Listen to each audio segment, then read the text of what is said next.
Hey, what's up, everybody? It's KBR Sports, the best sports talk show you 24-hour day. I'm your host, Brendan Abbin. My co-host, Nigel Passion, is late. Obviously, one of the best things Nigel does, and one of the things he's most consistent at. But, welcome back, everybody, after the holiday weekend. Hope everybody enjoyed themselves, had themselves a great Christmas. I know I did, or happy holidays for whatever you celebrate. Not everybody celebrates Christmas, but for those who do, and for those that celebrate other holidays, I'm happy. Hope everybody had a great holiday weekend and enjoyed themselves.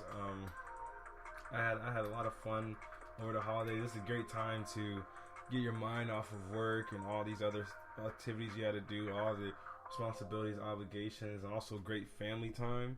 It was just joyful to be able to just take a moment, away from everything and just to really focus in on the things that matter. Not even in terms of the gifts and everything such as that, but more so just enjoying time with your family and everything, so on and so forth. So that was enjoyable. I mean, let me just give you guys a quick little summary of my weekend before, because my voice is, if you can't tell, my voice is a little bit hoarse right now at the moment, and it's because I did go to a Christmas party over the weekend, and through participating in such activities, I kind of wore my voice a little bit, so my voice is a little bit strained. So it's weird thing is, it's been on and off. Like, it hasn't been just gone all day. Like, it's literally been on 1 second, off the next. So it's really made no sense to me. And I'm trying to just kind of maneuver around it because it's kind of annoying. But you deal with what you got. You know what I'm saying? So at the moment, I'm kind of making the best of my current vocal situation. But I went to a fun Christmas party over the weekend, which like I said, I enjoyed myself at. My mom's birthday was on Christmas, and so happy birthday, mother.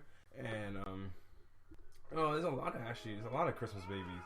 Funny enough, I have a friend whose birthday's on Christmas. I have another friend whose birthday's on Christmas. I think I might even have a cousin whose birthday's on Christmas. So Christmas is a very popular day for birthdays. That's for certain. So I was kind of just full on enjoyed the whole reign of festivities I had over the Christmas break and everything like that. It was also I also wanted to emphasize the fact that this season is particularly a season for enjoying other people's company, for giving to others, and enjoying the company of others, because without other people, the season kind of falls flat on its face, sort of thing. Because you have to be thankful for, even though Thanksgiving is obviously thankfulness, but Christmas does represent what you're thankful for, what you should, the gifts you receive, and you should be happy to give to others, even more so than receiving the gifts that you get. So it kind of works in both. It works in two ways, sort of thing. But definitely. I hope everybody had a great Christmas. I hope you all had a great holiday and Christmas. I hope it was all well for everybody and they got what they wanted. And Santa Claus gave them a beautiful Christmas. Oh, nice. So kind of you to join us. I've been here. Oh, have you? Yeah. Oh. Well, because you didn't want to introduce me doesn't mean I wasn't here. Oh, really? Yeah. Oh. Nice haircut. Thanks. No, I was lying. Why you shave it so low? Huh? Why you cut it so low? I mean, I was just tired of having to maintain long hair, bro. Man, it's I don't know how you do it. I know I don't deal with it. Yeah. But you have to get your hair rebraided and everything like that. Because I don't have to deal with it though. I just cover up I'm supposed to cover up at night, and that's pretty much it. Really? Yeah. I don't do it, but I'm supposed to. I don't know. I just at one point I was just like, I'm tired of always having to pick my hair. I'm tired of always having to. I mean, I still moisturize and everything like that, of course, but short hair is just so much easier to deal with. Better long though. Huh? Look better long though. You think so? Yeah. I mean, long is long, but short is easy. You right. I got a lot of confidence that I cut it short. I mean, really? Yeah. Guess who's first? Your mom? Yes. Nobody that wants me to cut my hair more wanted me to cut my hair more than my mother. Your mom don't like long hair though. She doesn't. She hates Naj's hair. Yeah, Rashi complimenting me on my hair. Told Natty Mike she cut his. I was gonna say, probably looked at Natch. Yeah, told him you should cut his. You know exactly what he said? Nope. Not cutting it. Yep, exactly what he said. I'm not cutting it. Oh man, it was funny, bro. It was funny. But y'all, just to give y'all a little quick spin on the topics we got to deal with today, since a lot happened over the sports weekend. It's a big weekend, obviously with the Christmas Day games, and then obviously the weekend, the Saturday day games for football. A lot of quarterbacks got injured this weekend, particularly two most notable quarterbacks that were making a playoff push. Then we got the NBA with the Cavs and Warriors, a big marquee matchup for the NBA this weekend. Call me crazy, the greatest Christmas game of all time. Greatest Christmas game of all time. Keep going. I'd like to research that. Here's some research. Then we also have Fact. Okay. We have just other NFL storylines, like some teams that clinched making their playoffs or clinched their divisions, and they've made the playoffs now, such as the Dolphins, Steelers, Falcons, Giants, and other teams. So we'll get into some of that. But starting things off, man, starting off with the association, the NBA. NBA, man, NBA. We got what many people would consider to be an NBA Finals preview in the Golden State Warriors and Cleveland Cavaliers matchup. The Cavaliers came out with it for 109-108 victory, and which Kyrie Irving hit the game-winning shot and left 3.4 seconds left on the clock. Nigel, you tell me, what is it? Is this win? And the crazy thing is about this win is that Golden State was up 14 minutes to go they're up 14 early in the fourth quarter. So, and they failed to hold on to the lead on the road. Do you believe this has any indication as to how this matchup between these two teams could possibly play out in the NBA Finals? No. No, simply because it's one game. The Spurs beat the Warriors last year by 20, something like that, I want to say. No, it was a close game. It was a close game last year, and then they ended up getting blown 2 points the next two times they played. So, no, one game doesn't mean much. Especially, I want to say you're not going to see Steph struggle as much, as bad as Steph did, but so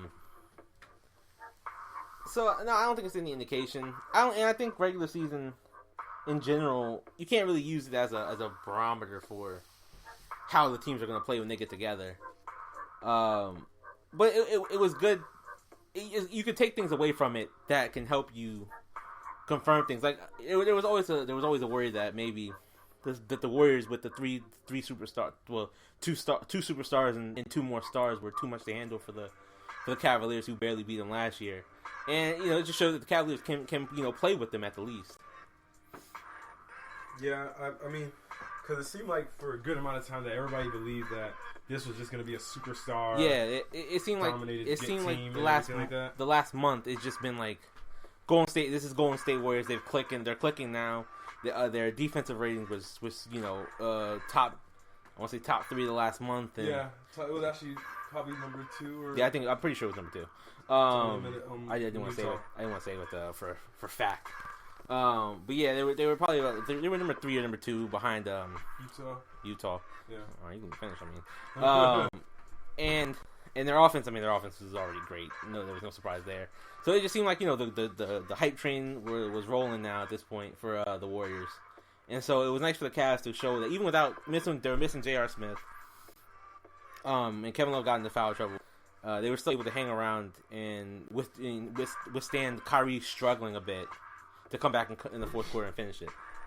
I mean, it's weird for me because literally this game ended the same exact way the NBA Finals game ended, and then just to have. It seems like though Kyrie has kind of been deemed the official closer for this team, if you would say. Which is fine.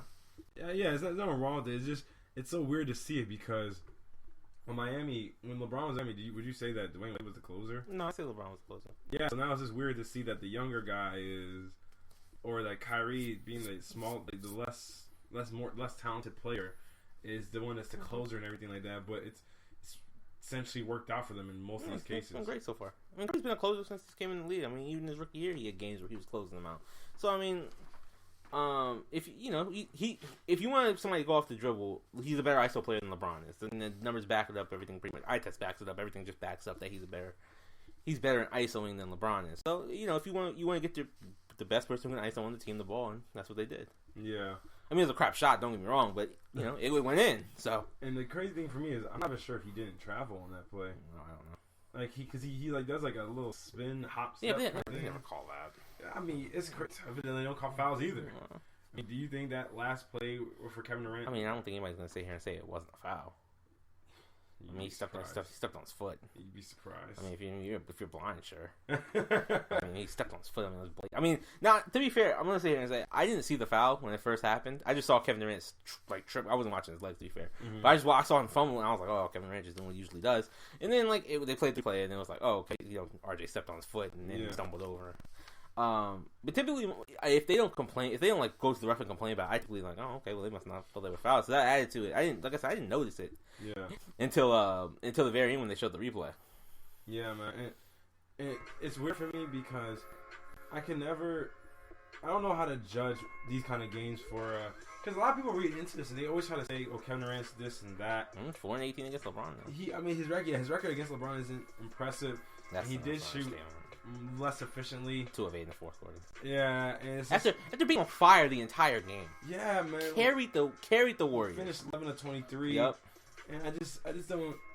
His 3-point percentage wasn't impressive. No. He was 2 of 8 from 3. Yeah. Steph was 2 of 7. He was bad. Like these guys just played bad against the Cavaliers. Steph was awful last night. I mean, and I will defend Steph 9 times out of 10, and saying that just the gravity he has on the court makes him a major factor. But last night yesterday afternoon, he was invisible. He only took 11 shots. Yeah, he wasn't aggressive, and when he's not aggressive, they're not threatened by him. Mm-hmm. So he has to be aggressive at the least, because if Steph's aggressive, your eyes are always going to be on him. Yeah. Which opens up the game for Kevin Durant, which opens the game for Klay Thompson, Draymond Green, and all them. But when he's just kind of passing the ball off, setting screens and all that, and he just kind of becomes a role player, it's like, well, I'm not really worried about Steph anymore. So then do you think this proves any prelude we could see in the NBA Finals? I think one thing I will take away from this, Steph struggles against Cleveland. It's just, this is now, how many games would that be? 4 in a row now that he struggled against them. Mm-hmm. They're doing something, obviously. Yeah. And so if you ask me one thing I'm going to look forward to going forward, I'm going to keep looking forward to, is how they keep playing Steph. And if they can keep Steph bottled up, then team is they're going to win. Yeah, most cases. But this is only a 1-point game. Exactly. Thing, though. J.R. Smith didn't play. That's what I said earlier. It's hard to judge because J.R. Smith didn't play at all. RJ, and you want to talk about people being bad. RJ, Shump, and Liggins were at one point through the third quarter 0 of 15. Oh my god. And Kyrie was 5 of 17. Oh my god. So it's like they were playing. Shumpert was 1 of 9. They were doo doo, and Jefferson was 2 of 11. Yeah. Jefferson dunked. RJ, he did 2 points. Those 2 points, and Shumpert had a huge 3 at the end of the game to help them in the end of the game. Whoa. But it's crazy. How did Cleveland really win this game? Exactly. I looked at that. I was just they're playing utter doo doo. So you take Shump's minutes down a lot when J.R. Smith comes back, hopefully.